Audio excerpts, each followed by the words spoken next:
हैदराबाद में आज automobile history की एक दिलकश झलक देखने को मिली। क्लासिक मोटर व्हीकल एसोसिएशन ने RMZ नेक्स्टी में विंटेज मोटर व्हीकल शो का इनकाद किया। यहाँ नायाब और तारीखी गाड़ियों को एक ही मकाम पर पेश किया गया।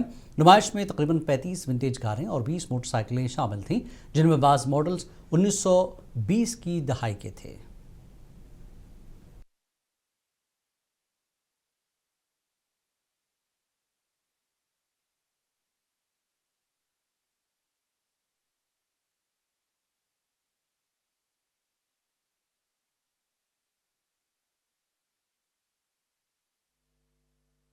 We had about 35 cars and about 20 two-wheelers. Cars starting from the 1920. The oldest car was 1920 Studs, and we had a very special car which was a 1946 Bentley Mark 6. And we also had Indian heritage cars like Fiat 1100D and Hindustan Ambassadors, of course the older ones. And we encourage owners to maintain their vintage and classic cars. We have a group of 45 people in the city who are into this as a passion. The vehicle behind me is a 1956 Fiat called Millicento. It was originally launched in India by Premier Automobiles as a completely knocked down engine, which is a very popular car. The maintenance of this car is so good that it can race with any modern car. The evolution of the automobile industry from the first car to the electric car now has undergone a sea change. But the love for old cars and vintage cars continues to grow. ప్రతి car ఈ సంస్థలో ఉన్నాయి అన్ని వాళ్ళ తాతగారు కానీ నాన్నగారు కానీ పుట్టి పెరిగింది కానీ మనం చదువుకున్నప్పుడు నడిపించిన బండ్లు కానీ ఉన్నాయి. ఇదేంటంటే నెలకోసారి మేము అందరం బయట తీస్తాము. ప్రతి మంచి వాళ్ళ ఓన్ కారు ఇది మెయింటైన్ చేయడానికి కష్టపడతాము. కానీ అదొక ప్యాషన్ అనండి, అదొక నావిగేషన్ అనండి, దానివల్ల మాకేంటంటే దీన్ని నడిపిస్తున్నాము. ఇది RMZ బిల్డింగ్ వాళ్ళతోని కలిపి పెడతాము. లాస్ట్ టైం కూడా RTA అథారిటీ దగ్గర ఖైరతాబాద్ అక్కడ ఒకసారి చేసాము. ఇంత ప్రతి సంవత్సరం निजामाबाद में ट्रांसफार्मर कॉपर कॉइल्स चोरी करने वाले गैंग का पर्दाफाश किया गया। पुलिस कमिश्नर साई चैतन्य ने मीडिया कॉन्फ्रेंस में बताया कि इस कार्रवाई के दौरान मरकजी मुलजिम को गिरफ्तार कर लिया गया, जबकि चंद मुलजमान मफरूर हैं। पुलिस के मुताबिक मुलजमान के कब्जे से 20 क्विंटल कॉपर कॉइल्स, 2,75,000 रुपये नकदी, 2 मोटरसाइकिलें और एक ऑटो रिक्शा बरामद किया गया। इसके अलावा चोरी में इस्तेमाल होने वाले औजार और ब्लेड्स भी जब्त की गई। बताया गया कि मुलजमान ने मुख्तलिफ पुलिस स्टेशनों में दर्ज कई केसेस में मुलविस होने का एतराफ़ किया। बिजली एक्ट और अवामी अमलाक को नुकसान पहुंचाने से मुताल्लिक़ दफात के तहत उनके खिलाफ केस दर्ज किया गया।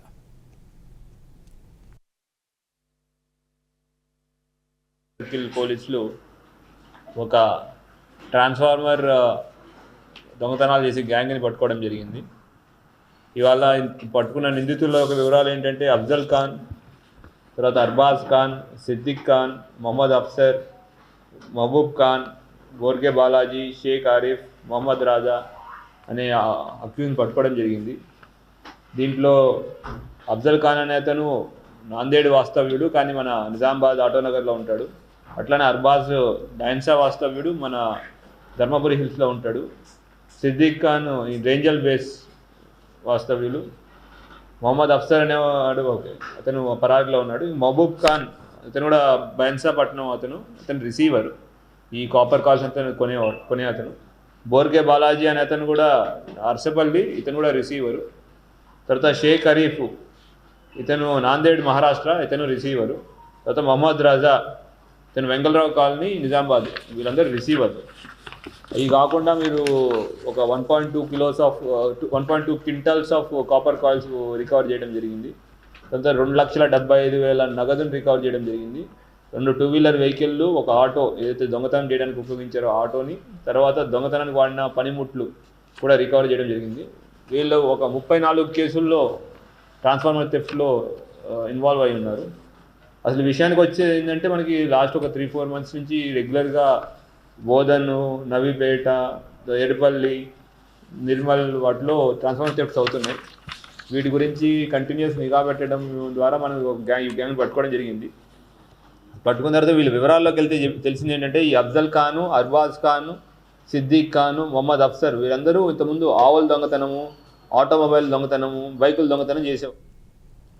जिला यादाद्री भोंगीर में बीबी नगर मंडल के गोलागुड़म गांव में एक दिल दहला देने वाला वाक़या पेश आया, जहां खातून ने मुबैना तौर पर अपने 2 कमसिन बच्चों को कत्ल कर दिया और ख़ुद भी फांसी लगाकर खुदकुशी कर ली। पुलिस के मुताबिक खातून ने खुदकुशी नोट छोड़ा है, जिसमें उसने अपने शोहर महेश और सास ससुर पर हिरासानी के इल्ज़ाम आयद किए और उन्हें सख्त सज़ा देने की ख्वाहिश जाहिर की। बताया गया कि खातून गुज़श्ता कुछ अरसे से अपने मायके में रह रही थी और हाल ही में ससुराल वापस आई थी। वाक़े के वक्त शौहर ड्यूटी पर मौजूद था। इतला मिलते ही पुलिस मौके पर पहुंच गई और तीनों लाशों को पोस्टमार्टम के लिए ज़िला अस्पताल मुंतकिल कर दिया गया। मकामी रुकन असम्बली के अनिल कुमार रेड्डी ने अस्पताल पहुंचकर मुतासरा ख़ानदान से इजहार ताज़ियत किया और जिम्मेदारों के खिलाफ सख्त कार्रवाई की यकीनदानी कराई। ఇక్కడ వేములకొండ వాస్తవ్యుడు ఎరుపుల యాదయ్య ఆయన కూతురు మరి ఇక్కడ ఏది ఐశ్వర్య మేకల ఐశ్వర్య గుల్లగూడానికి ఇచ్చిండ్రు. మరి ఆమె మొగుడు రైల్వేలో పనిచేస్తుందంట. గత 4-5 ఏళ్ళకెళ్ళి కూడా 5-6 ఏళ్ళకెళ్ళి కలిసి ఉంటలేరు. 6 ఏళ్ళు అయినటువంటి పెళ్ళి, 2 పిల్లలు ఉన్నారు. సరే చూసుకుంటలేరు, సరిగ్గా చూసుకుంటలేడు. మరి వీళ్ళు బాధపడుతుండ్రు.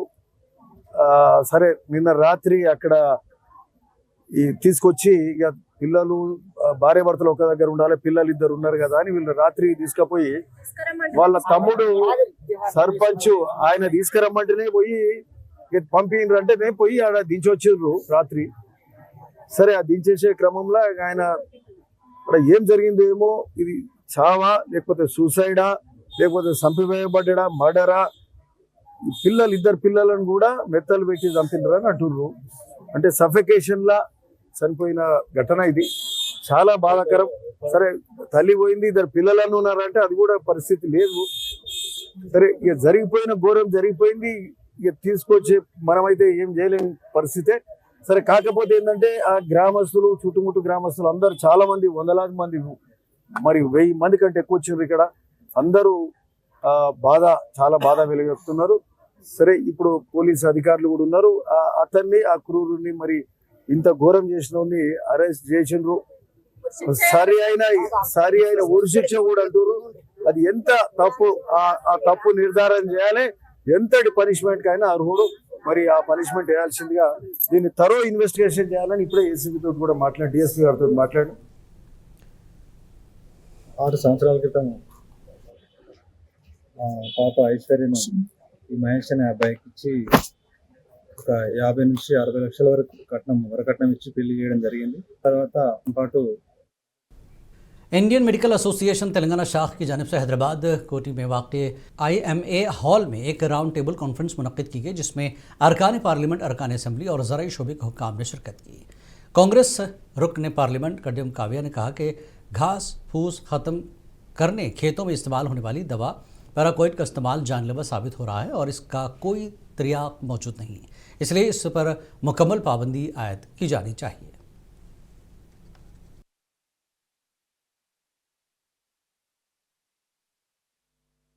Actually, paraquat has no antidote.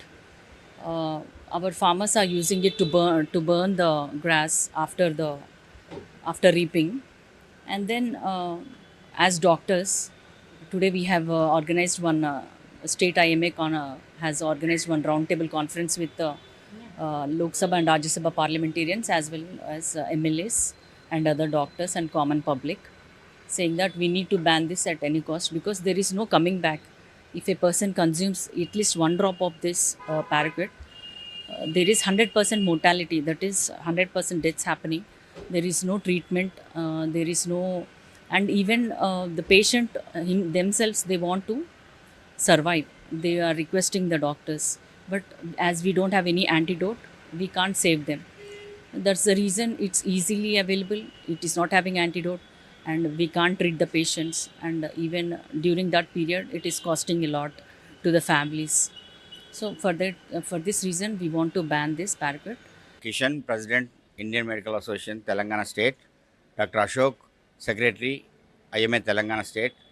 We are fighting, especially last 1.5 year, 2 years since we are observed our some medical organizations like IMA, Indian Medical Association, Junior Doctors Network, Medical Students Network, HRDA and other organizations, and some doctors are formed to form an association against paraquat ban.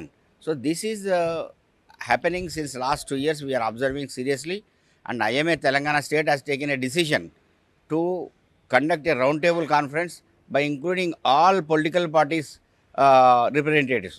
Today, we successfully conducted the meeting with the participants are Eater Randar Garu, MP, BJP MP, Parliament, and Kadiyam Kave Garu, Member of Parliament. She is also doctor from Congress, and Rajya Sabha member Dr. Suresh Reddy Garu.